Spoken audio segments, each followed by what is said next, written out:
கிறிஸ்துவுக்குள் பிரியமான சகோதர சகோதரிகள் யாவருக்கும் கர்த்தராகிய இயேசு கிறிஸ்துவின் நாமத்தினாலே வாழ்த்துக்களை வரவேற்கிறேன். இன்று நாம் எடுத்துக்கொண்ட தலைப்பு என்னவென்றால், புதிதாகப்பட்ட ஒரு மனம். புதிதாகப்பட்ட மனம் என்றும் தலைப்பின் கீழாக நாம் இன்னைக்கு தேவனுடைய வார்த்தையை நாம் இன்னைக்கு தியானிக்க இருக்கிறோம். இந்த காலகட்டத்துல பாத்தீங்கன்னா, நிறைய பேருக்கு பாத்தீங்கன்னா எதோ யோசிச்சுட்டு இருக்காங்க மனசுல. அவங்க என்ன யோசிக்கிறாங்க அப்படிங்கிறது அவங்களுக்கும் கர்த்தருக்கும் மாத்திரம் தான் தெரியும். நிறைய பேர் பாத்தீங்கன்னா டிப்ரஷன் அப்படிங்கிற ஒரு விஷயத்துல போயிட்டு இருக்காங்க. ஒரு பயத்தினால, ஒரு மனக்குழப்பத்தினால நிறைய பேருக்கு இப்படிப்பட்ட ஒரு பிரச்சனை வருது. நிறைய பேர் பாத்தீங்கன்னா எதையோ யோசிச்சு யோசிச்சு யோசிச்சு அவங்க என்ன ஒரு சூழ்நிலைக்கு போயிடுறாங்க அப்படின்னு பாத்தீங்கன்னா, தற்கொலைங்கிற ஒரு சில முடிவு எடுத்துடுறாங்க. இன்னும் ஒரு சில பேர் பாத்தீங்கன்னா அவங்க பண்றது என்னன்னே தெரியாம நிறைய காரியங்களை பண்ணிட்டு இருக்காங்க. சோ இப்படிலாம் இருக்கும் பொழுது, இந்த மாதிரியான சிச்சுவேஷன் வரும்போது, நாம நம்மளுடைய வாழ்க்கையில நம்ம பண்ண வேண்டியது என்ன? அப்படிங்கிறத நம்ம யோசிக்கணும். இது சும்மா சாதாரணமான ஒரு விஷயம் இல்ல. எல்லாம் நிறைய வாலிப பிள்ளைகளுக்கு இப்படிப்பட்ட ஒரு சம்பவங்கள் அவங்களுடைய வாழ்க்கையில நேரிடுகிறது. கல்யாணம் பண்ணவங்களுக்கும் சரி, இன்னும் வயதானவங்களுக்கு கூட பாத்தீங்கன்னா, எந்த ஒரு மனசுல எந்த ஒரு சந்தோஷமும் இல்லாம, எதையோ அவங்க யோசிச்சுக்கிட்டு தனிமையில இருந்துகிட்டு நிறைய பேரு தவறான ஒரு முடிவு எடுக்கிறாங்க. சோ அந்த நேரத்துல நாம என்ன பண்ணணும்? வேதாகமத்துல இப்படிப்பட்ட ஒரு சூழ்நிலை இருந்திருக்கா? நான் இப்ப படுகிற வேதனைகள், அவமானங்கள், கஷ்டங்கள் ஏதோ ஒரு விஷயத்த நான் திங்க் பண்ணிட்டு இருக்கேன். வே வேதாகமத்துல இப்படி நிறைய பேர் இருந்திருக்காங்களா? அவங்க இந்த மாதிரியான பிரச்சனை அவங்களுக்கு வரும்போது, அவங்க எப்படி அதுல இருந்து மீண்டு வந்தாங்க? சோ தேவனுடைய வார்த்தையை கொண்டு நான் என்னுடைய மனச்சிக்கல, என் மனசுல இருக்கிற பிரச்சனைய, கஷ்டத்த நான் எப்படி தீர்த்துக் கொள்றது? அப்படிங்கிற ஒரு விஷயத்தை குறித்து தான் நம்ம இன்னைக்கு தியானிக்க இருக்கிறோம். முதலாவது நீதிமொழிகள் 23ஆம் அதிகாரம் வசனம் 7. நீதிமொழிகள் 23ஆம் அதிகாரம் வசனம் 7ல நம்ம வாசிக்கும் பொழுது, அவன் இருதயத்தின் நினைவு எப்படியோ அப்படியே அவன் இருக்கிறான். நிறைய பேரு நம்ம ஒரு சில நம்ம நம்ம நம்ம என்ன யோசிக்கிறோமோ, நம்ம நம்ம பாத்தீங்கன்னா, என்ன யோசிக்கிறோமோ, அததான் நம்ம பாத்தீங்கன்னா செயல்படுத்துறோம். நம்ம நல்ல காரியங்களை யோசிக்கும் பொழுது, நல்ல காரியங்களை நம்ம செயல்படுத்துறோம். இதுவே நம்ம பாத்தீங்கன்னா, தப்பான காரியங்களை நம்ம யோசிக்கும் பொழுது, தப்பான காரியங்களை தான் நம்ம செயல்படுத்துறோம். அப்ப நம்மளுடைய யோசனைகள் எப்படி இருக்கணும் அப்படின்னு பார்க்கும் பொழுது, கர்த்தருக்கு பிரியமுள்ள ஒரு சிந்தையை நம்ம வைத்திருக்க வேண்டியது அவசியமாக இருக்கு. நம்ம தப்பான விஷயத்த நம்ம யோசிச்சோம் அப்படின்னா, நம்ம தப்பான விஷயத்த தான் நம்ம நடக்க செய்வோம். அதான் சொல்றாரு பாருங்க, அவன் இருதயத்தின் நினைவு எப்படியோ அப்படியே அவன் இருக்கிறான். நம்ம யோசிக்கிறோம். நான் யோசிக்கிற விஷயம் எல்லாமே மத்தவங்களுக்கு பிரயோஜனம் உள்ள ஒரு விஷயமா இருக்கா? இல்லன்னா நன்மையான ஒரு விஷயமா இருக்கா? அப்படிங்கிறது நம்ம யோசிக்கணும். அதை விட்டுட்டு மத்தவங்கள நம்ம எதிர்க்கிறது, பழிவாங்குறது, இப்படிப்பட்ட ஒரு சிந்தனை நாம வைத்திருக்கிறோமா அப்படிங்கறத நம்ம யோசிக்கணும். இது எந்த அளவுக்கு தேவனுக்கு பாத்தீங்கன்னா பிரியமான ஒரு விஷயமா இருக்கும் அப்படிங்கறதும் நம்ம யோசிக்க வேண்டியது அவசியமாக இருக்கு. நிறைய பேர் சொல்லுவாங்க, எண்ணம் போல் வாழ்க்கை அப்படின்னு சொல்லுவாங்க. அது பாத்தீங்கன்னா கண்டிப்பா அது உண்மையானதுதான். நம்ம என்ன நினைக்கிறோமோ, நம்ம என்ன பேசுறோமோ அதே மாதிரிதான் நம்மளுடைய வாழ்க்கையும் பாத்தீங்கன்னா அமையும். அதனாலதான் நம்ம வேதாகமத்துல நம்ம எப்பவுமே வாசிக்கிறது என்ன அப்படின்னா, நம்ம நல்லதையே பேசணும். உண்மை உள்ளவைகள் எவைகளோ, ஒழுக்கம் உள்ளவைகள் எவைகளோ, நீதி உள்ளவைகள் எவைகளோ, கற்புள்ளவைகள் எவைகளோ, புண்ணியம் எதுவோ, புகழ் எதுவோ, இந்த ஒரு விஷயத்த மாத்திரம் தான் நம்ம எப்பவுமே அனுதினமும் நம்ம யோசிச்சு கொண்டு இருக்க வேண்டியது அவசியமாக இருக்கு. நம்ம யோசிக்கலாம். நம்ம தொடர்ந்து நல்லது பண்ணிட்டே இருப்போம். தொடர்ந்து நல்ல காரியங்களை நம்ம பண்ணிட்டே இருப்போம். ஆனா ஏதோ ஒரு காலகட்டத்துல நம்மள மீறி ஒரு சில விஷயங்கள நம்ம தப்பான ஒரு விஷயத்த நம்ம பண்ணிடுவோம். அது நமக்கு மாத்திரம் இல்ல. வேதாகமத்துல நிறைய ஊழியக்காரங்களா இருந்தாலும் சரி, தீர்க்கதரிசிகளா இருந்தாலும் சரி, கர்த்தருக்கு பிரியமுள்ளவர்களா இருந்தாலும் சரி, நிறைய பேர் அப்படியே வழி தவறி போயிருக்காங்க. அவர்களுடைய எண்ணம் போல வாழ்ந்திருக்காங்க. அவர்களுடைய எண்ணம் போல வாழ்ந்ததும் இல்லாம தப்பான ஒரு காரியங்கள்ல வாழ்ந்திருக்காங்க. கர்த்தருக்கு ஏற்ற சிக்ஷையில அவங்க வந்து வாழாம, அவருடைய அடிச்சுவடிகளின் பிரகாரம் வந்து அவங்க நடக்காம, அவர்கள் இஷ்டத்துக்கு அவங்க வந்து வாழ்ந்ததுனால, அவர்கள் வந்து மனசுல ரொம்ப கஷ்டப்படுறாங்க. நான் தப்பு பண்ணிட்டேனோ? அவங்க மனக்குழப்பத்துல இருக்காங்க. நான் இந்த இந்த ஜீவனை விட்டு நான் இந்த இந்த உலகத்தை விட்டு நான் எப்படியாச்சும் போயிடணும். அப்படிங்கிற ஒரு எண்ணத்தோட கூட அவங்க வந்து இருந்திருக்காங்க. ஆனா அப்படிப்பட்ட சூழ்நிலை இருக்கும்போது, அப்படிப்பட்ட ஒரு தீர்க்கதரிசிகள், ஊழியக்காரங்க எப்படி அவங்கள வந்து அந்த ஒரு மனநிலையிலிருந்து அவங்க வெளிவந்தாங்க. அத நாம ஃபாலோ பண்ணிட்டு வந்தாலே, நமக்கு இருக்கிற அந்த மனக்கவலைகள், பிரச்சனைகள் எல்லாவற்றில இருந்து நாம ஈஸியா நாம வெளிய வந்துடலாம். வாசிக்கலாம். எலியா எலியா வந்து பாத்தீங்கன்னா, ஒரு காலகட்டத்துல ஒரு நல்ல ஒரு அற்புதமான ஒரு விஷயம் வந்து பண்றாரு. பெலிஸ்தியர்கள வந்து பாத்தீங்கன்னா, அவர் வந்து விரட்டுறாரு. துன்மார்க்கமான மனுஷங்கள வந்து அவரு ஒரு கட்டத்துல விரட்டுறார். 1 ராஜாக்கள் 18ஆம் அதிகாரத்துல அந்த கடைசியில ஒரு சம்பவம் நடக்கும். உங்களுடைய தெய்வம் பெருசா, என்னுடைய என்னுடைய பிதா பெருசா அப்படின்னு சொல்லிட்டு ஒரு போரே நடக்கும். அந்த நேரத்துல வந்து பாத்தீங்கன்னா, எலியா எலியா என்கிற தீர்க்கதரிசி அவர் ஜெபிக்கும் பொழுது கர்த்தர் அற்புதமான ஒரு விஷயத்த பண்ணுவார். அதனால வந்து பாத்தீங்கன்னா, எலியாவுக்கு அங்க பெரிய வெற்றி கிடைக்கும். மத்த எல்லா தீர்க்கதரிசியும் அவங்களுடைய தெய்வத்தை வணங்குவாங்க. அவங்க தெய்வம் வந்து பாத்தீங்கன்னா எந்த ஒரு பதிலும் கொடுக்காது. ஆனா நம்மளுடைய பிதாவாகிய தேவன் எலியாவுடைய வேண்டுதலுக்கு ஏற்ப ஒரு அற்புதத்தை அங்க செய்வார். அந்த இடத்துல எலியாவ ஜெயிக்க பண்ணுவார். அதனால எலியா வந்து இருக்கிற மற்ற எல்லா தீர்க்கதரிசி, அதாவது விக்கிரகத்தை வணங்கிட்டு இருக்கிற எல்லா தீர்க்கதரிசி எல்லாரையும் அடிச்சு மடங்கடிப்பார், கொன்னு போட்டுருவார். இப்படிப்பட்ட ஒரு வெற்றிய அவரு சந்திச்சதுக்கு பிறகு 19ஆம் அதிகாரத்துல அவருக்கு வந்து ஒரு மனச்சிக்கல் வருது. அவரை கொலை செய்யணும்னு சொல்லிட்டு நிறைய பேர் எதிர்பார்க்கிறாங்க. ஏன் கொலை செய்யணும்னு சொல்லிட்டு எதிர்பார்க்கிறாங்க? ஏன்னா அவர் வந்து நம்முடைய தேவன் தான், பிதாவாகிய தேவன் ஆபிரகாம், ஈசாக்கு, யாக்கோபினுடைய தேவன் தான் உண்மையான தேவன் அப்படிங்கிறத அந்த அற்புதத்தின் மூலியமா அந்த 18ஆம் அதிகாரத்துல அவர் வந்து எல்லாருக்கும் தெரியப்படுத்துவார். அப்படி தெரியப்படுத்தும் போது எல்லாருக்குமே ஒரு போராமை. இனி வந்து பாத்தீங்கன்னா இவனை எப்படியாச்சும் கீழே தள்ளணும், இவனை எல்லாருமே நம்பிட்டு போயிடுவாங்க. நம்மளுடைய வாழ்க்கையிலயும் வந்து பாத்தீங்கன்னா இப்படிப்பட்ட ஒரு காரியங்கள் நடக்கும். நாம நேர்மையா நடக்கும் பொழுது, நாம ஜெயிக்கும் போது, இத பார்த்து புச்சிரிப்பு பொறாமைப்படுற நிறைய பேர் இருக்காங்க. அவனை எப்படியாச்சும் மடங்கடிக்கணும், அவனை கீழே தள்ளணும் அப்படிங்கிற ஒரு எண்ணத்தோட இருப்பாங்க. எலியாக்கும் அப்படிப்பட்ட ஒரு சம்பவம் நடந்துச்சு. எலியாக்கும் வந்து பாத்தீங்கன்னா, ஆபிரகாம், ஈசாக்கு, யாக்கோபின் தேவன் தான் உண்மையான தேவன் அப்படின்னு சொல்லிட்டு அவர் நிரூபிச்சார். அவர் ஜெயிச்சார். ஆனா அதுக்கு பிறகு அவரை வந்து கொலை செய்ய வகை தேடினாங்க. அவரு ஒரு காலகட்டத்துல வந்து பாத்தீங்கன்னா, அவருடைய மனசு வந்து பாத்தீங்கன்னா அவரிடத்துல இல்ல. அவரு வந்து ஏதேதோ யோசிக்கிறார். நான் உயிரோட இருக்கிறதுக்கு பதிலா செத்து போயிடலாமே அப்படிங்கிற ஒரு எண்ணத்தோடயே இருக்கிறார். ஆனா அந்த நேரத்துல கூட எலியாக்கு அவருடைய மனசுல இருக்கிற அந்த சிக்கலை யார் தீர்க்கிறா அப்படின்னு பார்க்கும்போது தேவன். பாருங்க, 1 ராஜாக்கள் 19ஆம் அதிகாரம் வசனம் 4ல வாசிக்கிறேன் பாருங்க. 1 ராஜாக்கள் 19ஆம் அதிகாரம் வசனம் 4.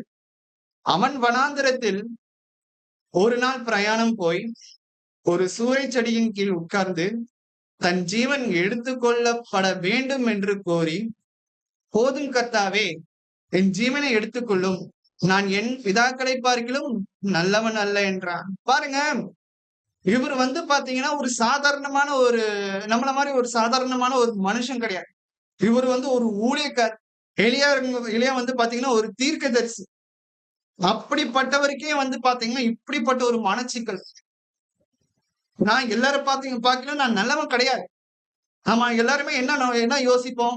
ஓகே, இவர் வந்து தீர்க்கதரிசியா இருக்கிறாரு, இவர் வந்து ஒரு பாஸ்டரா இருக்கிறாரு, இவர் வந்து ஒரு ஊழியக்காரரா இருக்கிறாரு, கண்டிப்பா இவர் வந்து பாத்தீங்கன்னா ஒரு நல்ல ஒரு மனுஷனாதான் இருப்பார். நல்ல ஒரு மனுஷனாதான் கண்டிப்பா இருப்பார் அப்படிங்கிறது நம்ம வந்து யோசிச்சுக்கிட்டு இருக்கோம். ஆனா வந்து அப்படிப்பட்டவருக்கே வந்து பாத்தீங்கன்னா மனசுல எக்கச்சக்க கவலை. எல்லார காட்டிலும் நான் நல்லவன் கிடையாது அப்படின்றாரு. ஆனா நெறைய பேரு, நெறைய ஊழியக்காரங்க மத்தவங்க எல்லாம் வந்து பாத்தீங்கன்னா, நான் நல்லவன், நான் யோக்கியமானவன், நான் எந்த ஒரு தப்பும் பண்ணல அப்படின்ட்டு நம்ம பெருமை பேத்தி. ஆனா இங்க பாருங்க, அவருடைய மனச்சிக்கல் என்ன சொல்றாரு பாருங்க. போதும் கர்த்தாவே, என் ஜீவனை எடுத்துக்கொள்ளும். நான் என் பிதாக்களை பார்க்கிலும் நல்லவன் அல்ல என்றான். பாருங்க, அவரே வந்து பாத்தீங்கன்னா தாழ்த்திக்கிறார். நல்லா யோசிச்சுக்கோங்க. கர்த்தருக்கு முன்பாக யார் நம்மளை நாமே தாழ்த்திக்கிறோமோ, கர்த்தர் வந்து எல்லாரை காட்டிலும் நம்மளை உயர்த்தக்கூடியவரா இருக்கிறார். எலியா அத பண்ணார். இருந்தாலும் வந்து பாத்தீங்கன்னா, எலியாக்கு கர்த்தர் மூலியமாக ஒரு நல்ல ஒரு சமாதானம் அடுத்தடுத்த வசனத்துல நீங்க வாசிக்கும் பொழுது, எலியாக்கு வந்து பாத்தீங்கன்னா, நல்ல ஒரு சமாதானத்தை கொடுக்கிறார். அவனுக்குள்ள இருக்கிற அந்த மன கஷ்டத்தை எடுத்து போடுகிறார்.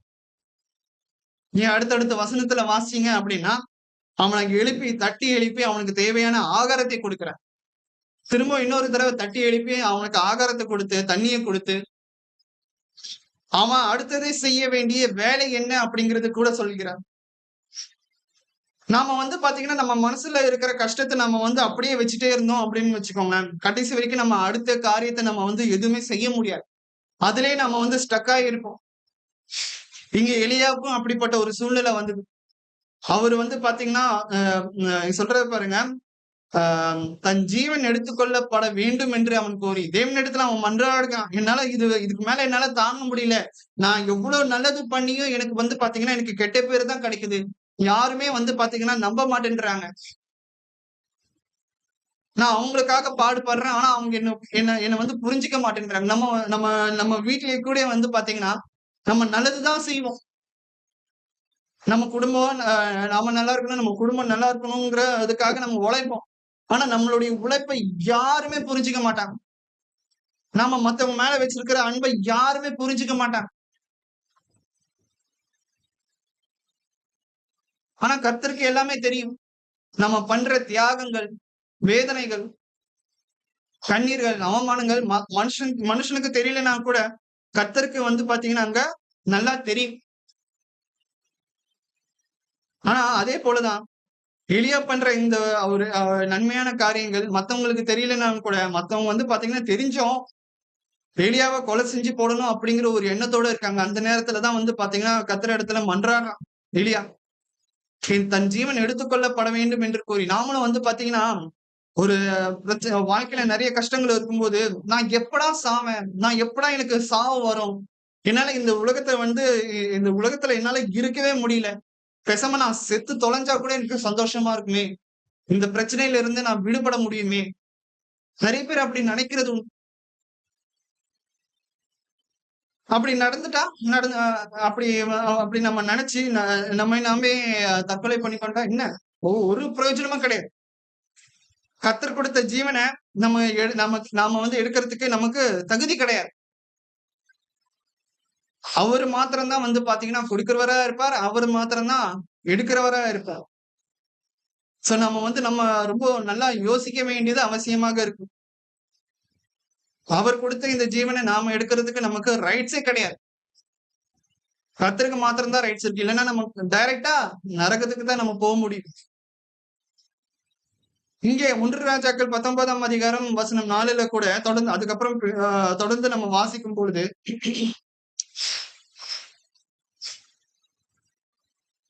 எலியாவுக்கு வந்து பாத்தீங்கன்னா தேவன் நல்ல ஒரு ஆறுதலை கொடுக்கிறார். அவனை தேற்றுகிறார்.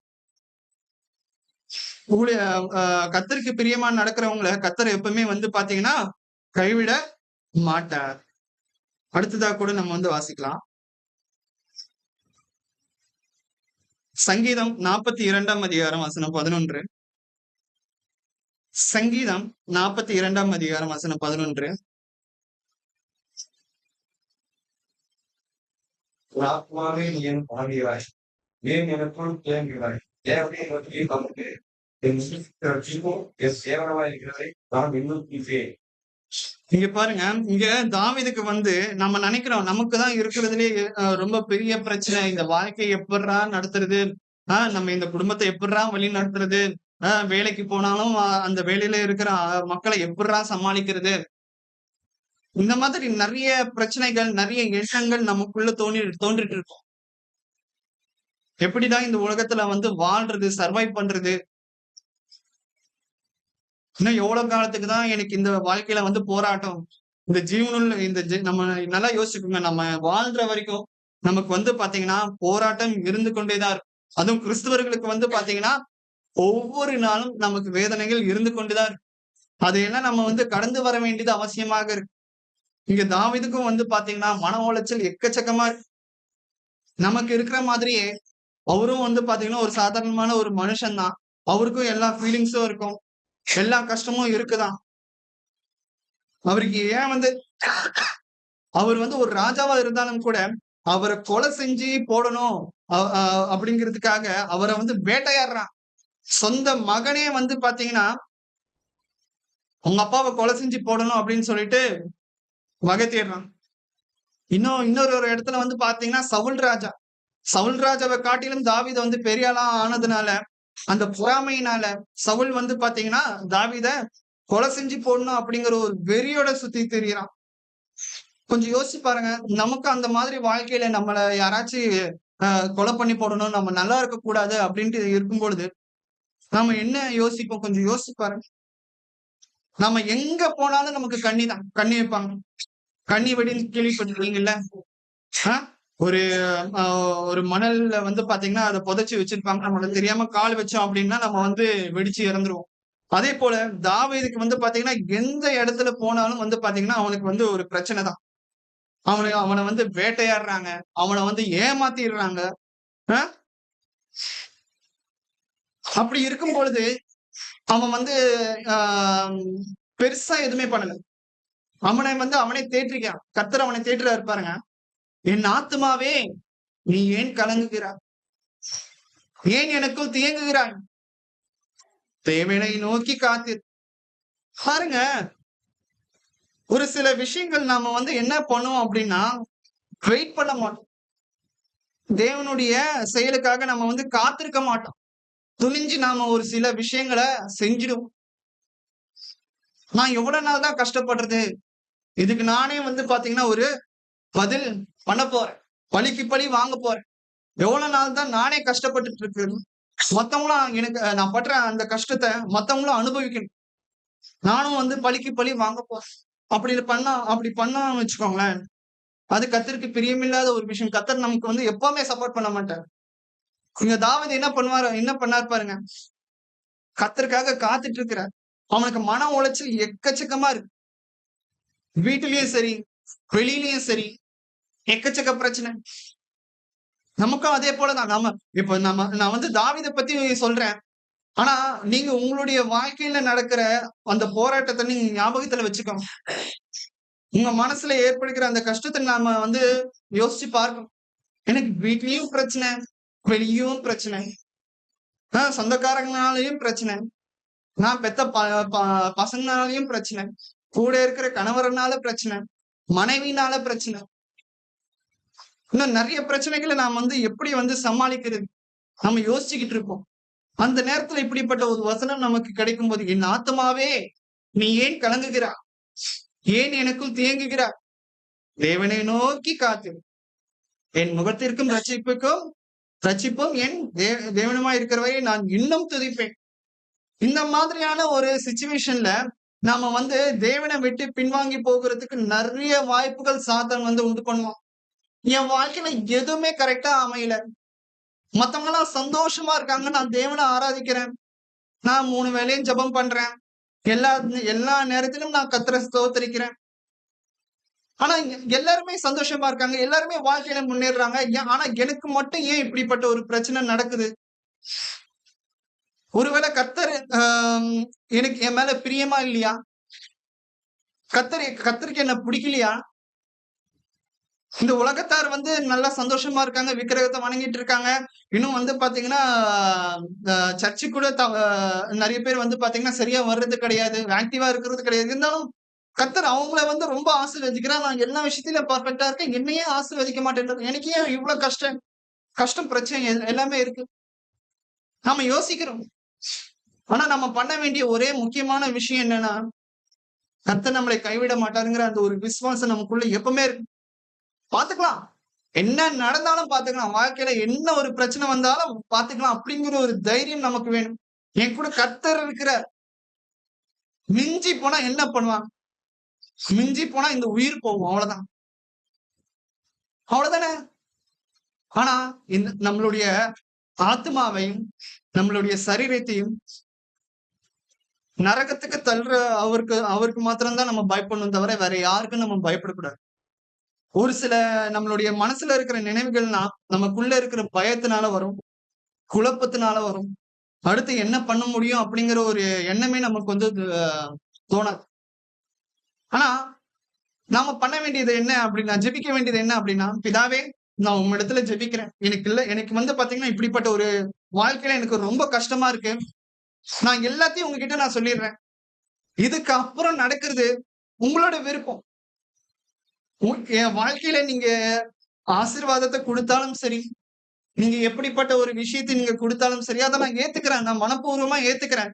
ஏன் அப்படின்னா, எனக்கு உங்களை தவிர வேற யாருமே எனக்கு தெரியாது. நீர் எங்களை உண்டாக்கினீர்.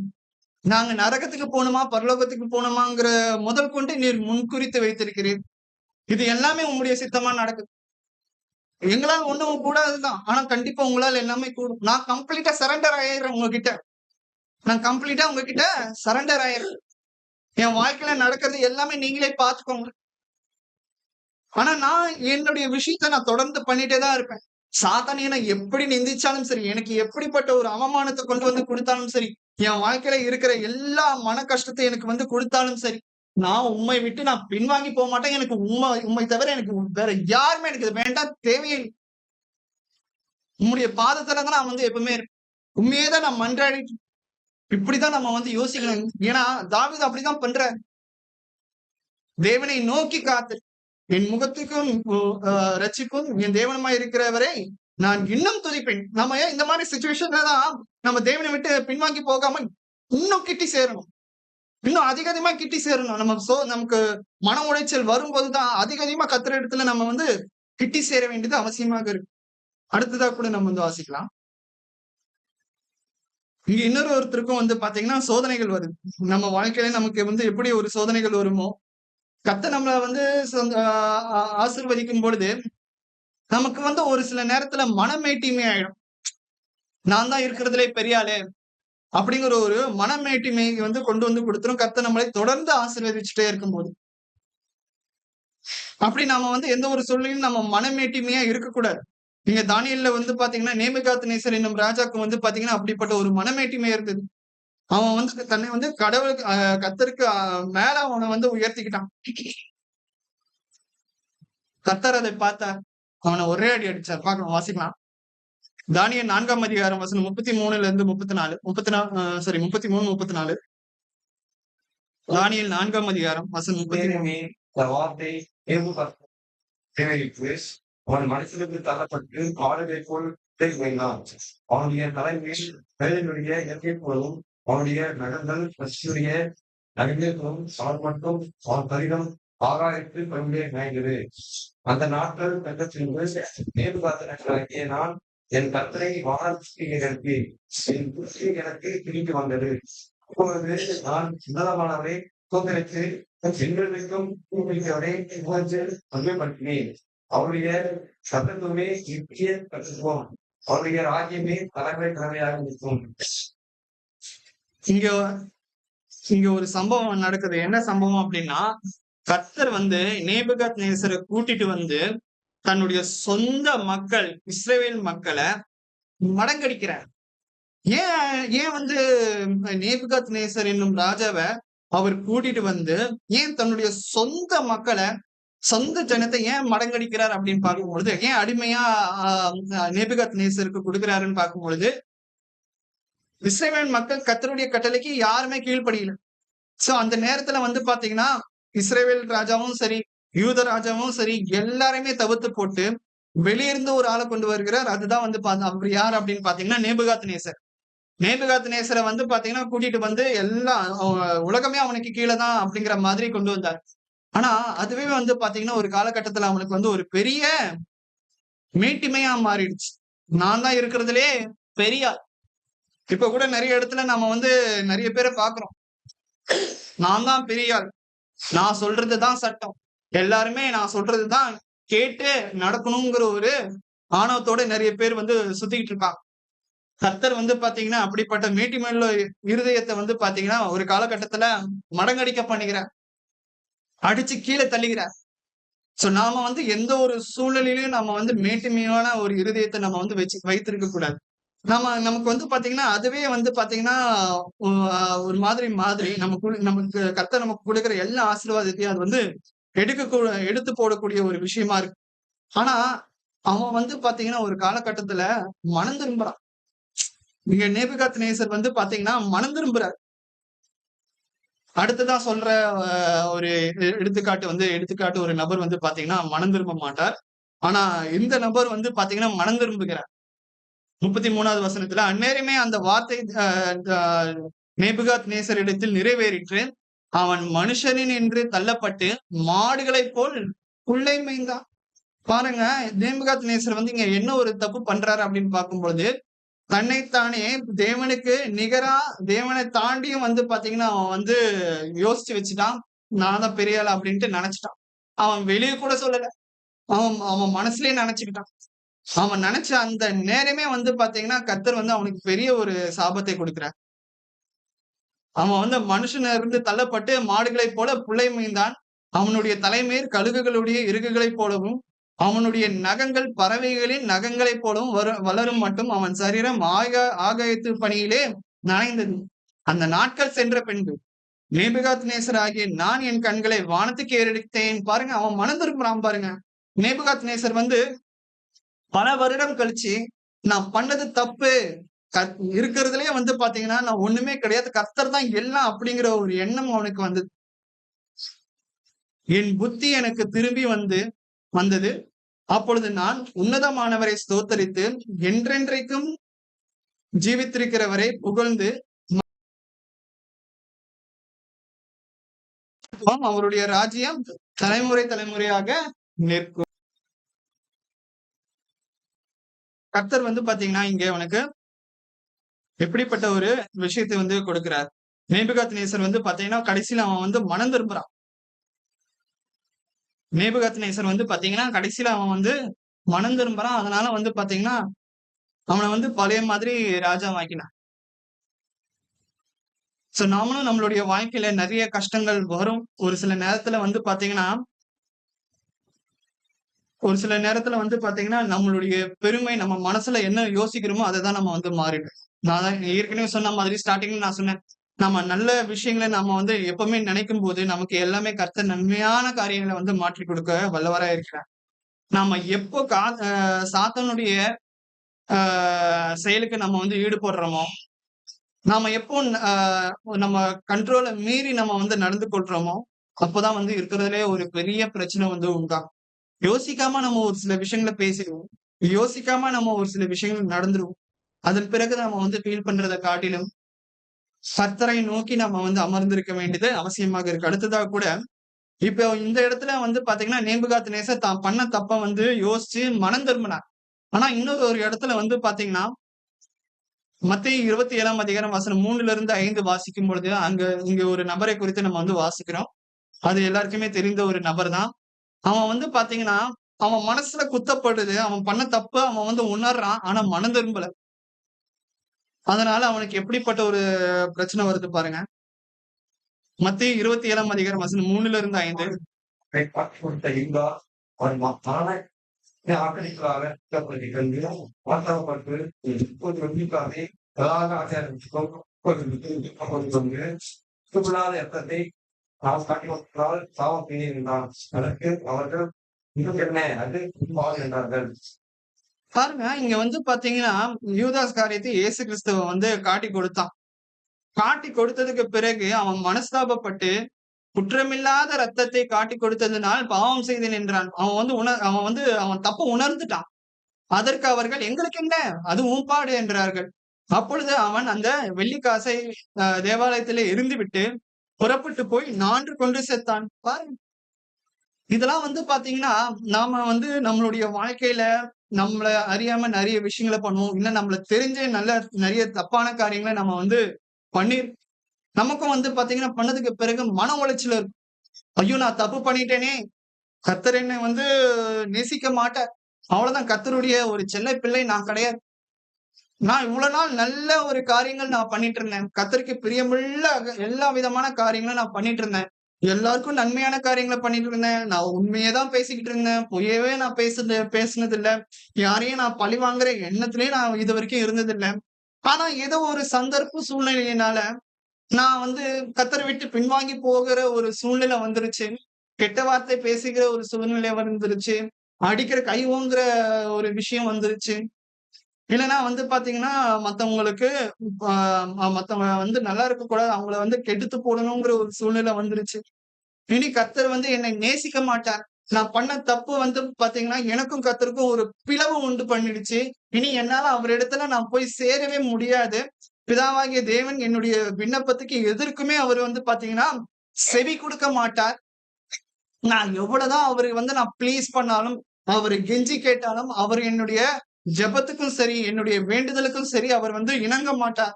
இதெல்லாம் வந்து பாத்தீங்கன்னா, சாத்தான் வந்து எப்படி தெரியுமா பிளான் பண்ணுவான்? நம்மள வந்து தப்பு பண்ண வச்சு, கர்த்தருக்கு விரோதமாக பாவம் பண்ண வச்சு, இப்படி ஒரு குற்றமுள்ள ஒரு எண்ணத்த நம்மள வந்து குடுத்துருவான். நம்ம மனசுல பதிய வச்சுருவான். நீ நீ வந்து தப்பு பண்ணிட்ட. நீ கர்த்தருக்கு விரோதமாக பாவம் பண்ணிட்ட. கர்த்தர் இனி உன் பேச்ச கேட்கவே மாட்டார். நீ எவ்வளவுதான் போயிட்டு மன்றாடினாலும் கேட்க மாட்டார். இப்படிதான் வந்து பாத்தீங்கன்னா, சாத்தான் வந்து எல்லாரையுமே ஏமாத்திக்கிட்டு இருக்கான். இங்க வந்து யூதாஸ் காரியத்தையும் அப்படிதான் ஏமாத்தியிருக்கான். அதே போல யூதாஸ் காரியத்து மாதிரியும் அதே நேரத்துல பேதுருவும் தப்பு பண்றார். கூடவே அ இயேசு கிறிஸ்துவ பத்தி நல்லா தெரிஞ்சுக்கிட்டு, அவர் செய்த அற்புதங்கள நாம நேர்ல பார்க்கல. இருந்தாலும் வந்து பாத்தீங்கன்னா, பேதுரு அ கண்ணார நேர்ல பார்த்தும், இயேசு கிறிஸ்துவ விசுவாசிச்சும், ஒரு காலகட்டத்துல அவன் வந்து தப்பு பண்றான். இயேசு கிறிஸ்துவுக்கு விரோதமாக பேதுரு வந்து பாத்தீங்கன்னா, சாட்சி குடுக்கிறார். எனக்கு அவரு யாருன்னே தெரியாது. மறுதலிக்கிறார். பேதுரு வந்து இயேசு கிறிஸ்துவ மறுதலிக்கிறார். எனக்கு இயேசு கிறிஸ்துனா யாருன்னே தெரியாது. அவர நான் பார்த்ததே இல்ல. நமக்கு ஒரு பிரச்சனை வரும்போது தான் தெரியும். நம்ம எந்த அளவுக்கு மத்தவங்களுக்கு உண்மையா இருக்கோம் அப்படின்னு சொல்லி. இருந்தாலும் பேதுரு தான் பண்ண தப்ப உணர்றான். உணர்ந்தது மாத்திரம் இல்லாம மனம் திரும்புறான். அதுக்கப்புறம் அவன் அந்த தவறு எங்கேயுமே பண்ணதில்ல. அவன் போல்டா, தைரியமா இயேசு கிறிஸ்துவ பத்தி அதுக்கு பிறகு எல்லார் இடத்துலயும் வந்து சாட்சி கொடுக்கிறான். ஆனா யூதாஸ் காரியத்து பண்ணது என்ன? அவன் தப்ப உணர்றான். ஆனா மனம் திரும்பல. அதனால அவன் வந்து பாத்தீங்கன்னா, நாண்டு கொண்டு செத்தான். அவனுடைய ஆத்துமா அவ்வளவுதான். நரகத்துக்கு போயிடும். அவன் நியாய தீர்ப்பு நாட்கள்ல அவனுக்கு மன்னிப்பு கிடைக்குமா? கண்டிப்பா கிடைக்காது. நாம நெறைய விஷயங்கள் கர்த்தருக்கு விரோதமாக பாவம் பண்றோம். தெரிஞ்சே பாவம் பண்றோம். கர்த்தருடைய வசனம் இது இது இது இருக்கு. இப்படித்தான் இருக்கு. இத வந்து இப்படித்தான் நீ நடக்கணும் அப்படின்னு நம்ம சொல்லியும், அது தெரிஞ்சும், உணர்ந்தும் நம்ம வந்து நெறைய பாவங்கள பண்றோம்.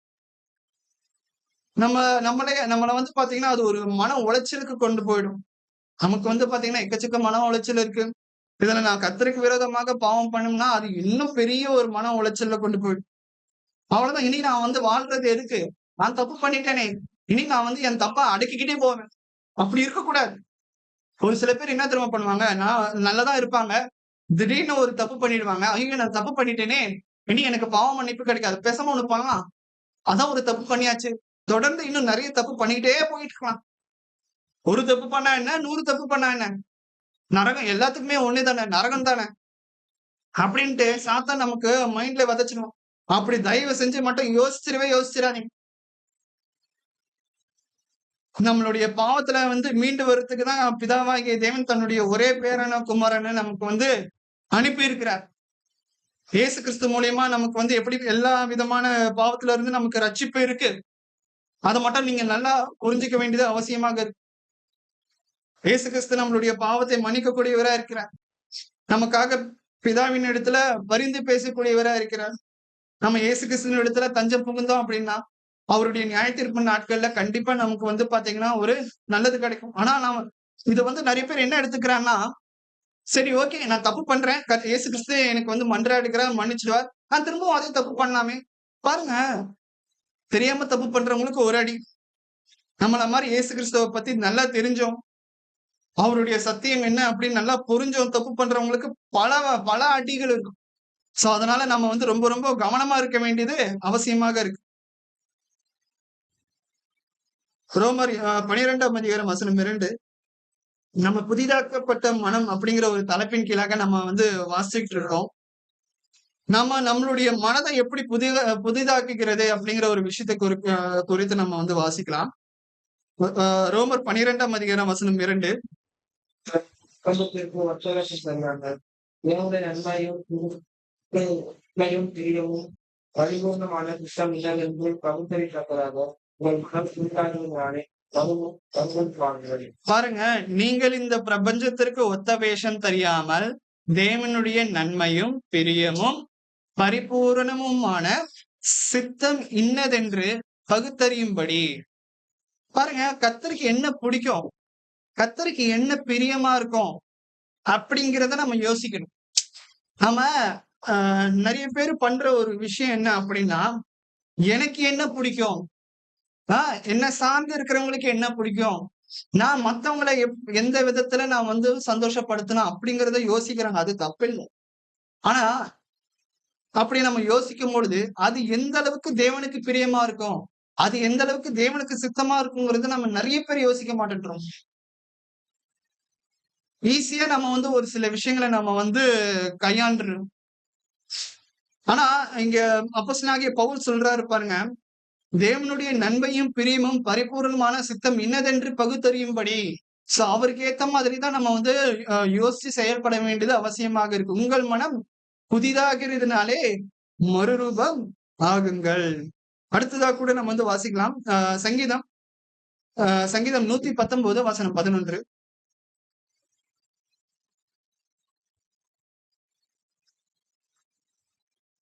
நான் உமக்கு விரோதமாய் காவல்கையாளர்களுக்கு உமது வாக்கை வைத்து வைத்தேன்.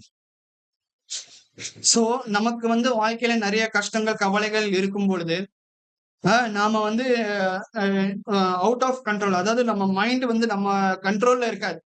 அது இஷ்டத்துக்கு போகும். இப்ப குடிகாரங்க இருக்காங்க.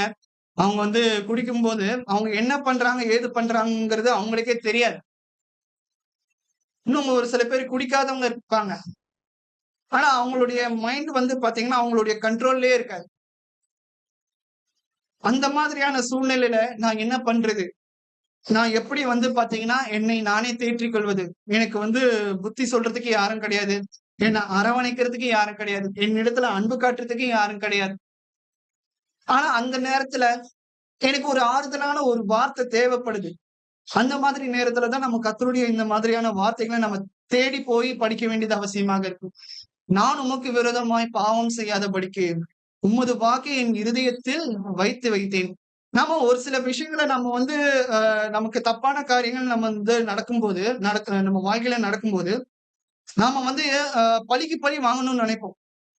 நமக்கு நமக்கு கோபம் வரும். நம்மள யாராச்சும் டென்ஷன் பண்ணும்போது, இவன் மட்டும் நல்லா சந்தோஷமா இருக்கானே, என்ன என்ன வந்து வேதனைப்படுத்திட்டு, இவனை நான் எப்படி வந்து சும்மா விட்டுறது, இவனுக்கும் எனக்கு ஏற்பட்ட அதே நிலைமை இவனுக்கும் வரணும். அத மாதிரி நம்ம வந்து நிறைய விஷயங்கள நம்ம வந்து பழிவாங்குற ஒரு எண்ணத்தோட நம்ம வந்து இருப்போம். ஆனா அந்த மாதிரி நேரத்துல இந்த மாதிரியான வசனம் நமக்கு தேவை. நான் உமக்கு விரோதமாய் பாவம் செய்யாதபடிக்கு உமது வாக்கை என் இருதயத்தில் வைத்து வைத்தேன். கர்த்தருடைய வசனம் என்ன சொல்லுகிறது? நம்மளுடைய வாயிலிருந்து எந்த ஒரு சாபமும் வரக்கூடாது. ஆசீர்வாதம் தான் நமக்கு வரணும். பழிவாங்குதல் யாருடையது? கர்த்தருடையது. அவரே எல்லா நீதி நியாயத்தையும் வந்து செய்யக்கூடியவரா இருக்கிறார். சோ நம்ம வந்து பாத்தீங்கன்னா எல்லாருமே கர்த்தரிடத்துல ஊக்குவிக்க வேண்டியது அவசியமாக இருக்கு. நாம என்ன எதிர்பார்ப்போம்? எனக்கு இப்பவே வேணும். எனக்கு நீங்க இப்பவே அவன பழி வாங்கணும் பிதாவே. நான் கஷ்டப்படுறனோ, அதே போல அவனும் கஷ்டப்படணும். அவனும் கஷ்டப்படணும். இதுதான் நம்ம வந்து கர்த்தரிடத்துல கேட்கிறோம். கர்த்தர் இதுக்கு செவி கொடுப்பாரா? இல்ல. உன் சத்ருவ சிநேகிங்கிறார். அவனுக்காக ஜெபம் பண்றார். ஜெபம் பண்ணணும்னு சொல்றார். இந்த மாதிரி நீங்க வேண்டுதல் செய்யும்போது, தகாத விதமா நம்ம வந்து வேண்டுதல் செய்யும்போது, கர்த்தர் எப்படி அப்படிப்பட்ட ஒரு ஜெபத்த கேட்பார். அவனிடத்துல கோவப்படுறதுக்கு பதிலா, அவர் உங்களிடத்துல கோவப்பட்டு, அவனுக்கு இன்னும் அதிக அதிகமா ஆசீர்வதிக்கக்கூடிய வாய்ப்புகள் இருக்கு. அத பார்த்து இன்னும் நீங்க படுற மாதிரி இன்னும் அதிகமா பண்ணிடுவார். அதனால நாம எப்பவுமே நம்மளுடைய சத்துருக்களை நம்ம வந்து நேசிக்கணும். அவர்களுக்காக நம்ம வந்து ஜெபம் பண்ண வேண்டியது அவசியமாக இருக்கு. அதான் இங்க சொல்றாரு, "நான் உமக்கு விரோதமாய் பாவம் செய்யாதபடிக்கு உமது வாக்கை என் இருதயத்தில் வைத்து வைத்தேன்." நம்ம தேவனுடைய வார்த்தை அன்னைய தினமும் நம்ம வந்து படிக்கிறோம். எல்லாமே தெரியுது. எல்லாமே புரியுது. ஆ வேதம் வாசிக்கிறதுனால. அப்படி இருந்தும் நம்ம வந்து தப்பு பண்ணிட்டு இருக்கோம். அதனால தான் வந்து நம்ம வந்து எப்பவுமே கர்த்தருடைய வார்த்தைக்கு நம்ம தொடர்ந்து நம்ம கீழ்ப்படிந்து வேதம் வாசிக்கிறது மாத்திரம் இல்லாமல், அதற்கேற்ப நம்ம நடக்கும்பொழுது, இப்படிப்பட்ட ஒரு மனச்சிக்கல்ல இருந்து நம்ம நம்ம வந்து தப்பு பண்றதுல இருந்து நம்ம மீண்டு வர்றதுக்கு அதிக வாய்ப்புகள் இருக்கு. அடுத்ததாக கூட 2 கொரிந்தியர் 10ஆம் அதிகாரம் வசனம் 5ல கூட நம்ம வந்து வாசிக்கும் பொழுது, 2 கொரிந்தியர் 10ஆம் அதிகாரம் வசனம் 5 அவைகளால் நாங்கள் தர்க்கங்களையும் தேவனை அறிகிற அறியும் விரோதமாய் விரும்புகிற எல்லா வீட்டினையும் விண்மமாக்கி எந்த எண்ணத்தையும் சிற்புபடியே சரிபடுத்துகிறவர்களாய் பாருங்க, அவைகளால் நாங்கள் தர்க்கங்களையும் தேவனை அறிகிற அறிவுக்கு விரோதமாய் எழும்புகிற எல்லா மேட்டிமையையும் நிர்மூலமாக்கி எந்த எண்ணத்தையும் கிறிஸ்துவுக்கு கீழ்ப்படிய சிறைப்படுத்துகிறவர்களாய் இருக்கிறோம். இந்த வசனத்தை நமக்கு வாசிக்கிறது ஈஸி. அப்போஸ்தலனாகிய பவுல் மத்தவங்களுக்கு எழுதுகிறது ஈஸி. ஆனா இந்த வசனத்தை அவரும் நல்லபடியாக கடைபிடிச்சிருந்திருக்கணும். நாமளும் வந்து பாத்தீங்கன்னா இந்த வசனத்துக்கு ஏற்ப நம்ம கீழ்ப்படிஞ்சிருக்கணும். கண்டிப்பா அவர் வந்து கடைபிடிச்சிருப்பார். அதனாலதான் வந்து பாத்தீங்கன்னா இப்படிப்பட்ட ஒரு வசனத்தை பரிசுத்த ஆவியின் ஏவுதனால அவர் வந்து நமக்கு வந்து எழுதக்கூடியவரா இருக்கிறார். இந்த வசனத்தை நம்ம வந்து படிக்கிறது ஈஸி. புரிந்து கொள்ளுக புரிந்து கொள்ளுகிறதும் ஈஸி தான். ஆனா இதுக்கேற்ப நம்ம நடந்துக்கிறது தான் இருக்கிறதுல ஒரு பெரிய டஃப்பான ஒரு விஷயம். நாங்கள் தர்க்கங்களையும் தேவனை அறிகிற அறிவுக்கு விரோதமா எழும்புகிற எல்லா மேட்டிமையும் நிர்மூலமாக்கி எந்த எண்ணத்தையும் கிறிஸ்துவுக்கு கீழ்ப்படிய சிறைப்படுத்துகிறவர்களா இருக்கிறோம்.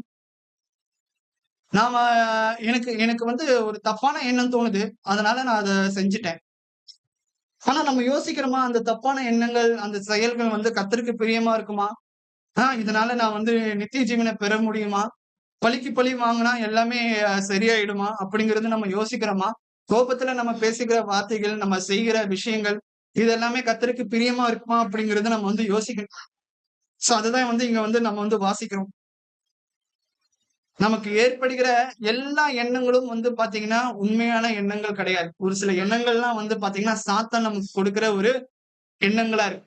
சாத்தான் வந்து நமக்கு வந்து "நீ நல்லது பண்ணாத, கெட்டது பண்ணு, அவன பழிவாங்கு, அவன ஏதாச்சும் பேசிடு, உன் மனசுல இருக்கிறது எல்லாத்தையும் கொட்டிடு, மத்தவங்களுக்கு என்ன நெனச்சாலும் பரவால்ல. மத்தவங்க வந்து உன்னை எவ்வளவு கேவலமா, கெட்ட விஷயமா நெனச்சாலும் பரவால்ல. உன் மனசுக்கு என்ன புடிச்சிருக்கோ, அத தயவு செஞ்சு பண்ணிடு." அப்படிங்கிற மாதிரி சாத்தான் நம்மள வந்து கொண்டு போயிடுவான். அந்த மாதிரி எண்ணத்திற்கு தயவு செஞ்சு கொண்டு போயிடாதீங்க. நமக்கு தோணுகிற எல்லா எண்ணங்களும் வந்து பாத்தீங்கன்னா, அப்படிப்பட்ட ஒரு விஷயம் கிடையாது. பொய்ய வந்து எப்பவுமே நம்பாதீங்க. பொய்ய விசுவாசிக்காதீங்க. அது எல்லாமே சாத்தான் நமக்கு வந்து கொண்டு வரும்போது, கர்த்தருடைய வசனத்தை கொண்டு அவன நம்ம வந்து ஜெயிக்க வேண்டியது அவசியமாக இருக்கு. அதான் இங்க சொல்றாரு, எந்த எண்ணத்தையும் கிறிஸ்துவுக்கு கீழ்ப்படிய சிறைப்படுத்துகிறவர்களாய் இருக்கிறோம். அடுத்ததா கூட வாசிக்கலாம். பிலிப்பியர் 4ஆம் அதிகாரம் வசனம் 6லிருந்து 7. ஒன்றுதான் கவலைப்படாமல் எல்லாவற்றையும் ஒரு விண்ணப்பங்களை கூட்டத்திற்குள்ளே பேசுகிறனாலும் தேவனுக்கு தெரியப்படுத்துங்கள். அப்பொழுது எல்லா கலான தேவ சமாதானம் உங்கள் இருதயங்களையும் உங்கள் சிந்தனைகளையும் கிறிஸ்துவுக்குள்ளாக மாற்றிவிடும். அதாவது இப்போ இந்த காலகட்டத்துல எல்லாம் நம்ம மனுஷனோடு நம்ம வந்து போராடுவதை காட்டிலும், நாம நம்மளுடைய எண்ணங்களோட அதிகமா நம்ம போராடிட்டு இருக்கோம். இது பண்ணலாமா? வேண்டாமா? எனக்கு வந்து ஒரு வாழ்க்கையில எந்த ஒரு நிம்மதியும் கிடையாது. எந்த ஒரு சந்தோஷமும் கிடையாது. அதனால நான் எனக்கு புடிச்சது நான் பண்ணலாமா? வேண்டாமா? மத்தவங்களுக்கு என் மனசுல ஒண்ணு தோணுது. அவன்கிட்ட நான் சொல்லலாமா? வேண்டாமா? அவன் சொல்லி அதனால அவன் எவ்வளவு கஷ்டப்பட்டாலும் எனக்கு பிரச்சனை கிடையாது. நான் என் மனசுல இருக்கிறத கொட்டிட்டு இன்னும் நிறைய விஷயங்கள் நமக்குள்ளேயே வந்து பாத்தீங்கன்னா, ஒரு யாராச்சும் என்ன இப்படி தப்பா நினைச்சிடுவாங்களோ? யாராச்சும் என்ன தப்பா நினைச்சிடுவாங்க அப்படின்னு நிறைய பேர் நம்ம வந்து யோசிக்கிறோம். இங்கிலீஷ்ல வந்து சொல்லுவாங்க மென்டல் பேட்டில்ஸ் அப்படின்னு சொல்லிருவாங்க. ஒரு நார்மலான ஒரு சக மனுஷன் கூட நம்ம வந்து போராடுறது தப்பு. நம்மளுடைய போராட்டமே வந்து பாத்தீங்கன்னா, சாத்தானோடு தான் நம்மளுடைய போராட்டம் இருக்கு. ஆனா, இன்னும் ஒரு சில நேரத்துல வந்து பாத்தீங்கன்னா, நம்மளுடைய எண்ணங்களோட நம்ம வந்து பெரிய போராட்டம் பண்ணுவோம். ஒரு சில பேர் ரொம்ப தனிமைய விரும்புவாங்க. இன்னும் ஒரு சில பேர் வந்து பாத்தீங்கன்னா, எல்லார் கூட இருக்கணுன்ட்டு எதிர்பார்ப்பாங்க. எல்லார் கூடயும் பேசி பழகணும் அப்படிங்கிறத எதிர்பார்ப்பாங்க. ஆனா, அவர்களுக்கு அப்படிப்பட்ட ஒரு சம்பவம் விஷயம் நடக்காது. சோ, ஒரு சில பேர் வந்து பாத்தீங்கன்னா, ஏதோ திங்க் பண்ணிட்டு இருப்பாங்க. தேவையில்லாத ஒரு விஷயத்துக்கு வந்து திங்க் பண்ணிட்டே இருப்பாங்க. இதுதான் உண்மை அப்படிங்கிறது அது அந்த அந்த யோசனை வந்து நம்ப வச்சுடும். அதையே மத்தவங்க மீது வந்து பாத்தீங்கன்னா, அவங்க வந்து செலுத்துவாங்க. இது ரொம்ப மோசமான ஒரு காரியமா இருக்கு. சோ, அதுதான் இங்க அ அப்போஸ்தலனாகிய பவுல் வந்து பாத்தீங்கன்னா, 4ஆம் அதிகாரம் வசனம் 6, 7ல சொல்றாரு. இந்த மாதிரியான உங்களுக்கு எண்ணங்கள் வரும்பொழுது, உங்களுடைய எண்ணங்கள நாம வந்து கண்ட்ரோல் பண்ணாம இருந்தோம் அப்படின்னா, அந்த நேரத்துல நீங்க பண்ண வேண்டிய விஷயங்கள் என்ன அப்படின்னு பாத்தீங்கன்னா, நீங்கள் ஒன்றுக்கும் கவலைப்படாம எல்லாவற்றையும் குறித்து உங்கள் விண்ணப்பங்களை ஸ்தோத்திரத்தோடு கூடிய ஜெபத்தினாலும், வேண்டுதலினாலும் தெரியப்படுத்துங்கள். தேவனுக்கு தெரியப்படுத்துங்கள். அப்பொழுது எல்லா புத்திக்கும் மேலான தேவ சமாதானம் உங்கள் இருதயங்களையும், உங்கள் சிந்தைகளையும் கிறிஸ்து இயேசுவுக்குள்ளாக காத்துக்கொள்ளும். பாருங்க, ஒரு சில நேரத்துல நம்மளுடைய எண்ணங்கள நம்ம வந்து கட்டுப்படுத்தவே முடியாது. ஏதாச்சும் பண்ணணுமே, ஏதாச்சும் செய்யணுமே அப்படிங்கிற ஒரு எண்ணமோட நம்ம வந்து சுத்திக்கிட்டு இருப்போம். அந்த மாதிரி நேரத்துல நம்ம வந்து பிதாவே என்னுடைய எண்ணங்கள் வந்து எனக்கு செவி கொடுக்க மாட்டேங்குது. அது இஷ்டப்போக்குல யோசிக்குது. அந்த இஷ்டப்போக்குல யோசிச்சா கூட பரவால்ல. என்ன அந்த ஒரு விஷயத்த அது பண்ண வைக்குது. இந்த மாதிரி சிச்சுவேஷன்ல நான் என்ன பிதாவே பண்றது?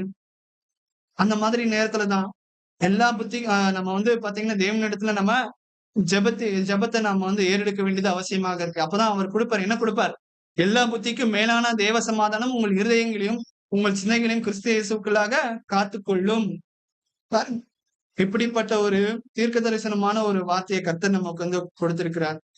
நம்ம வாழ்க்கையில இந்த மாதிரி பிரச்சனைய சந்திக்கும் பொழுது, தயவு செஞ்சு கர்த்தரிடத்துல ஜெபிங்க. தப்பான முடிவு, தப்பான செயல்கள்ல நம்ம வந்து எப்பவுமே ஈடுபட வேண்டிய அவசியம் இல்ல.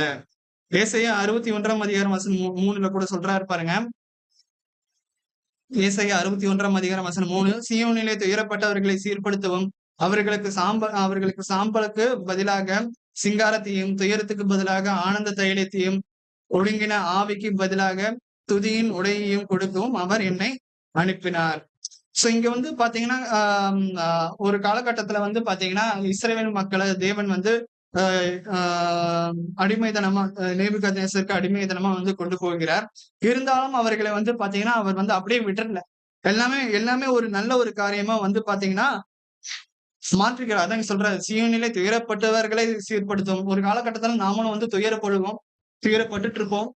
இனிமேலும் துயரப்படுவோம். ஆனா வந்து பாத்தீங்கன்னா, கர்த்தர் வந்து எல்லா விஷயத்தையும் வந்து பாத்தீங்கன்னா, சீர்படுத்தக்கூடியவரா இருப்பார். அவர்களுக்கு சாம்பலுக்கு பதிலாக சிங்காரத்தையும் பாருங்க, துயரத்துக்கு பதிலாக ஆனந்த தைலத்தையும், ஒடுங்கின ஆவிக்கு பதிலாக துதியின் உடையையும் கொடுக்கவும் அவரே என்னை அனுப்பினார். இங்க வந்து பாத்தீங்கன்னா, அப்படிதான் ஏசாயா தீர்க்கதரிசி நமக்கு வந்து சொல்லுகிறார். கர்த்தருடைய வார்த்தை நாம இப்ப கஷ்டப்பட்டாலும் சரி, நமக்கு இப்ப மன உளைச்சலா இருந்தாலும் சரி, நாம தாவீது சொல்ற மாதிரி நாம ரொம்ப பொறுமையோடு இருந்தோம் அப்படின்னா, நீடிய பொறுமையோடு நம்ம இருந்தோம் அப்படின்னா, நம்மளுடைய கஷ்டத்தை எல்லாவற்றையும் அவர் வந்து சீர்படுத்தக்கூடியவரா இருக்கிறார். நமக்கு வந்து பாத்தீங்கன்னா, ஆனந்த தைலத்தை வந்து அவர் வந்து கொடுக்கக்கூடியவரா இருக்கிறார். விஷயம் என்னன்னா, நமக்கு வந்து விசுவாசத்துல நம்ம வந்து ரொம்ப குறைவா இருக்கோம். வேதாகமம் இப்படி சொல்லுது. இது உண்மையா? விசுவாசிக்கணும். உண்மையா தான் இருக்கும் அப்படிங்கிறத நம்ம வந்து விசுவாசிக்கணும். கர்த்தர் இருக்கிறாரா? கர்த்தர் இருக்கிறார். அதையும் நம்ம வந்து விசுவாசிக்கணும். கர்த்தர் அவருடைய பிள்ளைகளுக்கு அவருடைய பிள்ளைகள் அவருக்கு கேட்கிற வேண்டுதலுக்கு அவர் செவி கொடுப்பாரா? அதையும் நம்ம வந்து விசுவாசிக்கணும். கண்டிப்பா செவி கொடுப்பார். அப்படிங்கிற ஒரு விஷயத்த நம்ம வந்து விசுவாசிக்கணும். இதெல்லாம் இருந்தா மாத்திரம் தான் நம்ம வந்து பாத்தீங்கன்னா, நம்மளுடைய மன உளைச்சல்ல இருந்து, நம்மளுடைய கஷ்டத்துல இருந்து நம்ம வந்து மீண்டு வர முடியும்.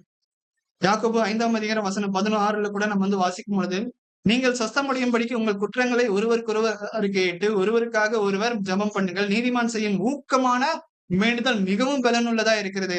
நாம வந்து பாத்தீங்கன்னா, நிறைய பாவம் செய்வோம். ஆனா வந்து பாத்தீங்கன்னா, அந்த எல்லாத்தையும் மத்தவங்களுக்கு தெரியக்கூடாது அப்படிங்கிறதுக்காக மூடி மறைச்சுக்குவோம். ஆனா கடைசி வரைக்கும் அத வந்து பாத்தீங்கன்னா, அந்த குற்றமுள்ள ஒரு இருதயத்தோட நம்ம வந்து வாழ்ந்துகிட்டு இருப்போம்.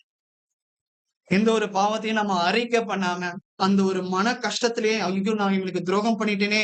ஐயோ! நான் இவளுக்கு துரோகம் பண்ணிட்டேனே! ஐயய்யோ! நான் என் கணவருக்கு துரோகம் பண்ணிட்டேனே! ஏன் என் பிள்ளைகளுக்கு விரோதமாக நான் செஞ்சுட்டேனே!" நெறைய விஷயங்கள நாம வந்து மனசுக்குள்ளயே வச்சு ஆனா நம்ம வந்து நம்மளுடைய பாவங்கள கண்டிப்பா அறிக்கையிடணும். அதான் சொல்றாரு பாருங்க, "நீங்கள் சொஸ்தம் அடையும்படிக்கு" அதாவது நம்ம கடைசி வரைக்கும் நம்ம அந்த ஒரு குற்ற உணர்விலேயே நம்ம இருக்காம, நம்ம அந்த மன உளைச்சல்லே இருக்காம, ஒரு சில விஷயங்கள நம்ம வந்து அ பகிர வேண்டியது, அறிக்கையிட வேண்டியது அவசியமாக இருக்கு. அதான் சொல்றாரு, "நீங்க சொஸ்தமடையும்படிக்கு உங்கள் குற்றங்களை ஒருவருக்கொருவர் அறிக்கையிட்டு" நான் மனைவிக்கு விரோதமாக ஏதாச்சும் நான் ஒரு தப்பு பண்ணேன் அப்டின்னா, அவங்க கிட்ட நம்ம வந்து கூப்ட்டு தனியா பேசி, சாரி நான் வந்து பாத்தீங்கன்னா, உன்கிட்ட கேட்காம நான் ஒரு சில விஷயங்கள நான் வந்து பண்ணிட்டேன். உனக்கு விரோதமாக நான் ஒரு சில காரியங்கள நான் வந்து பண்ணிட்டேன். தயவு செஞ்சு நீ என்ன மன்னிச்சுடு. இப்படிதான் நம்ம பண்ணணும். கர்த்தருக்கு விரோதமாக நம்ம எவ்வளவோ பண்றோம். அவரிடத்துல நம்ம அ மன்னிப்பு கேட்கிறோம். ஒரு சில நேரத்துல நாம வந்து செய்யற மனைவிக்கு விரோதமாக செய்யற தப்பு கூட நம்ம மனைவி இடத்துல போயிட்டு மன்னிப்பு கேட்கணும். அதேபோல மனைவியும் கர்த்தருக்கு சாரி கணவனுக்கு பிரியமே இல்லாம ஏதாச்சும் ஒரு விஷயம் பண்ணாங்கன்னா கூட, கணவன் இடத்துல போயிட்டு மன்னிப்பு கேட்கணும்.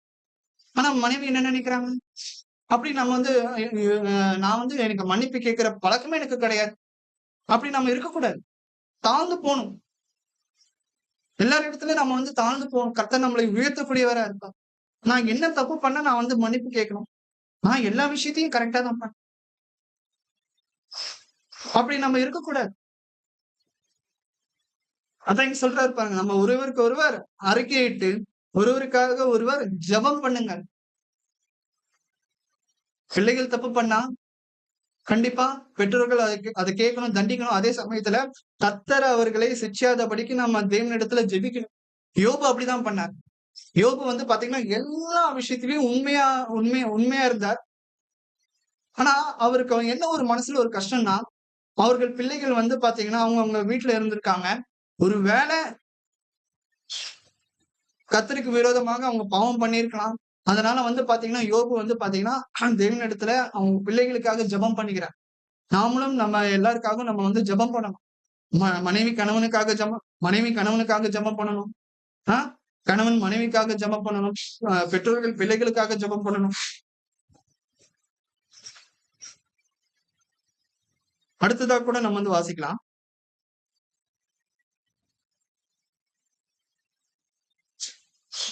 ஏசாயா 26ஆம் அதிகாரம், வசனம் 3. நம்மளுடைய அ எண்ணம் நம்மகிட்ட சரியா இல்ல அப்படின்னா, நம்ம வந்து ஃபர்ஸ்ட்டு எனக்கு அந்த ஒரு பிரச்சனை இல்ல அப்படிங்கிறத நம்ம வந்து தயவு செஞ்சு சொல்றத நிறுத்துங்க. ஆமா எனக்கு பிரச்சனை இருக்கு. இத நான் வந்து என்ன பண்ணலாம்? தேவனிடத்துல ஜெபிக்கலாம். கர்த்தருடைய வார்த்தையை கொண்டு அந்த பிரச்சனைய நம்ம வந்து ஆ அந்த பிரச்சனையிலிருந்து நம்ம வந்து மீண்டு வரலாம். அதுவும் அதுவும் இல்லாம, இனிமே இந்த பிரச்சனைய கொடுக்கிற எந்த ஒரு விஷயமா இருந்தாலும் சரி, அந்த விஷயத்துல இருந்து நம்ம விலகி வரணும். ஒரு சில பேர் நமக்கு கெட்ட எண்ணங்கள, கெட்ட புத்திமதிய நமக்கு சொல்லுவாங்க. "அவங்க கூடலாம் நீ அப்படி இருக்காத. அவங்க கூடலாம் நீ சகஜமா போவாத. அவங்க கூட நீ பேசாத." அப்படிங்கிற மாரி இருக்கும். அந்த மாதிரியான கெட்ட எண்ணங்கள விதைக்கிற மக்களிடத்துல இருந்து நம்ம தயவு செஞ்சு விலகி வந்துருங்க. அவங்க வீட்ல அவங்க எல்லாருமே நல்லா சந்தோஷமா இருப்பாங்க. நம்ம சந்தோஷமா இருக்கிறது அவங்களுக்கு பிடிக்காது. நம்ம மனசுல வந்து அ பகைய விதைப்பாங்க. நஞ்சை வந்து சாரி விஷத்த விதைப்பாங்க. அப்படிப்பட்ட மக்கள நம்ம வந்து பிளைண்டா வந்து நம்பிட்டு இருக்கோம். அப்படிப்பட்ட மக்களிடத்துல இருந்து நம்ம விலகி வந்துட்டாலே நமக்கு இருக்கிற பாதி பிரச்சனைய நம்ம வந்து தவிர்க்கலாம். கடைசியா நம்ம வந்து பாத்தீங்கன்னா, கர்த்தர் இடத்துல நம்ம வந்து சரண்டர் ஆயிடணும். ஏசாயா 26ஆம் அதிகாரம், வசனம் 6ல வாசிக்கும் பொழுது, அவர் அதை உண்மையானவர்களை ஏசாயா 26ஆம் அதிகாரம், வசனம் 3. பற்றி கொண்ட பற்றியுடையவன் நீ நம்பியிருக்கிறபடியால் நீர் அவனை சமாதானத்துடன் சாட்சிப்பீர். பாருங்க, உம்மை உறுதியாய் பற்றிக் கொண்ட மனதை உடையவன், உம்மையே நம்பி இருக்கிறபடியால். பாருங்க, இப்ப நம்ம நெறைய பேர வாழ்க்கையில நம்ம நெறைய பேர நம்ம நம்பினவங்க எல்லாருமே நம்மள விட்டு போயிருப்பாங்க. நமக்கே துரோகம் பண்ணியிருப்பாங்க. ஆனா இங்க சொல்றாரு பாருங்க, ஏசாயா 26:3 உம்மை உறுதியை பற்றி கொண்ட மனதை உடையவன் உண்மையை நம்பி இருக்கிறபடியால். சோ நம்ம வந்து பாத்தீங்கன்னா எப்பவுமே கர்த்தரை நம்பி இருக்க வேண்டியது அவசியமாக இருக்கு. நீர் அவனை பூரண சமாதானத்துடன் காத்துக் கொள்வீர். இப்ப நம்ம கஷ்டப்படலாம். ஆனா கர்த்தர் கத்தி நம்மளுடைய வாழ்க்கை இப்படியே முடிஞ்சிட நாம நினைக்கிற மாதிரி, நாம எதிர்பார்க்கிற மாதிரி, நாம ஆசைப்படுற மாதிரி ஒரு காலகட்டம் வரும். அந்த காலகட்டத்திற்காக நம்ம பொறுமையோட நம்ம வந்து காத்திருக்க வேண்டியது அவசியமாக இருக்கு. அதுதான் சொல்றார், நீர் அவனை பூரண சமாதானத்துடன் காத்துக் கொள்வீர். அது இப்பயும் வரலாம், பூமியில இருக்கும்பொழுது வரலாம். நியாயத்தீர்ப்பு நாட்களுக்கு பிறகு நமக்கு ஒரு நித்தியமான ஒரு சமாதானம் கர்த்தராகிய இயேசு கிறிஸ்து நமக்கு கொடுக்கக்கூடியவரா இருக்கிறார். சோ இன்னைக்கு நம்ம வந்து நிறைய விஷயங்களை நம்ம வந்து கற்றுக்கொண்டோம். நம்ம வாழ்க்கையில நம்ம நிறைய காரியங்களை நாம வந்து தேவையில்லாத ஒரு சிந்தனைகளை நம்ம வந்து யோசிச்சுக்கிட்டு இருக்கோம். என் வாழ்க்கையில அப்படி நடந்துருமோ, இப்படி நடந்துருமோ, நான் பேசாம இந்த இந்த உலகத்துல நான் வந்து பாத்தீங்கன்னா உயிரோட இருக்கிறதுக்கு பேசாம நான் செத்து போயிடலாம். எனக்கு புடிச்ச மாதிரி எந்த ஒரு காரியமும் நடக்க மாட்டேங்குது வாழ்க்கையில. ஒவ்வொரு நாளும் நான் நரக வேதனைய அனுபவிச்சுக்கிட்டு இருக்கேன். நம்மளுடைய மனம் வந்து பாத்தீங்கன்னா இப்படிதான் யோசிக்க தோணும். ஆனா நம்ம யோசிச்சிருக்கோமா? இந்த நரக வேதனையில இருந்தாலும் கூட, இவ்வளவு நாள் கர்த்தர் என்னை வந்து சுகபத்திரத்தோடு கூட்டிட்டு வந்திருக்கிறார். எனக்கு தேவையான நிறைய காரியங்கள, நன்மையான காரியங்கள அவர் வந்து செய்திருக்கிறார். ஏன்னா, என் பிள்ளைகள நான் இந்த அளவுக்கு வளர்த்திருக்கிறேன். எவ்வளவு கஷ்டமான சூழ்நிலை இருந்தாலும் கூட, என்னை இவ்வளவு நாள் காத்து என்னை வழிநடத்தின தேவன், இனிமேலும் என்ன வழி நடத்த மாட்டாரா? இதுதான் நமக்கு வந்து ஒரு இருக்கிறதுலே ஒரு பெரிய ஒரு விஷயம். இவ்வளவு நாள் எல்லா கஷ்டத்திலயும் இருந்து நம்மை காப்பாற்றின தேவன். எனக்கு எல்லா தேவைகளையும் சந்தித்த தேவன். உண்ண உணவு, உடுக்க உடை, இருக்க இடம். நிறைய பேர் இது இந்த அடிப்படை தேவைகள் இல்லாம கூட இருக்காங்க.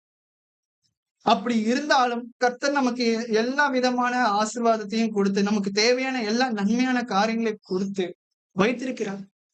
ஆனாலும் நம்ம மனசு என்ன யோசிக்குது அப்படின்னு பாத்தீங்கன்னா, இல்லாத ஒரு விஷயத்த தேடி தேடி தேடி இருக்கிற காரியத்த மறந்துருது. கர்த்தர் நமக்கு கொடுத்த எல்லா ஆசீர்வாதத்தையும் மறந்துருது. சாத்தான் வந்து ஈஸியா அத வந்து எடுத்து போட்டுருது. ஃபர்ஸ்ட் நம்ம இருக்கிற காரியத்துக்கு இருக்கிற கர்த்தர் நமக்கு கொடுத்த விஷயத்திற்கு நம்ம கர்த்தருக்கு நன்றி சொல்ல நம்ம வந்து பழகணும். ஸ்தோத்திரம் சொல்ல நம்ம வந்து பழகுனா மாத்திரம் தான் கர்த்தர் தொடர்ந்து நம்மளை வந்து ஆசீர்வதிக்கக்கூடியவரா இருப்பார். தயவு செஞ்சு நம்மளுடைய எண்ணங்கள நம்ம கண்ட்ரோல் பண்ணணும். கண்ட்ரோல் பண்ணணும்னா நம்ம வந்து இப்ப நான் சொன்ன எல்லா வார்த்தைகளையும் நம்ம வந்து யோசிச்சு பார்க்கணும். பொறுமையா இருங்க. உங்களுடைய விருப்பங்கள், உங்களுடைய ஆசைகள் கண்டிப்பா வந்து நிறைவேறும்.